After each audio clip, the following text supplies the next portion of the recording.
Kara's like, you know, caught between all these grown-ups who are like arguing about what's best for her and what's, you know, what her place in the world is and whether she's, you know, she's to be trusted or not. Why don't you trust me?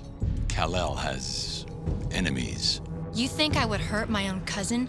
Perhaps not intentionally. She kind of has to adapt to this new world and this new life and these new powers that she never had on her native planet. And she's not really crazy about the fact that laser beams shoot out of her eyes. You don't get to see the fun of that with Superman because he's already become that person by the time you see him.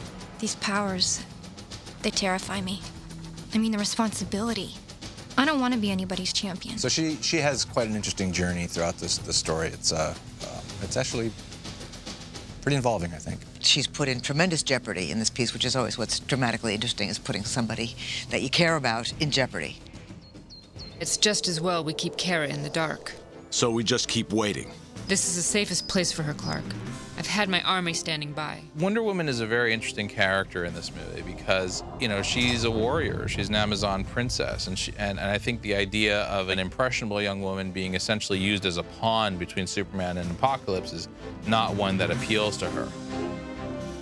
Go! It's actually Wonder Woman who's taken her to train her, to protect her, to make sure she's strong enough to fight against anything that comes her way. She needs to have a strong female to bring the feminine perspective into this situation. Whenever we get the chance to do something that can, you know, benefit women or just be any sort of role model to women, it's a good thing. Wonder Woman's compassion for Kara in this piece is very clearly depicted, I think. And that's important, to let little girls know that you can be strong and still be emotional and have feelings and sympathy. If Superman is the most powerful character in the DC universe, that to have a female version of him that wasn't Wonder Woman, that could do all of the things that he did, that we needed someone who could actually take advantage of that. And while you could have the fun of Lex Luthor or the fun of the Joker, I mean, DC Universe is populated by just great rogues galleries.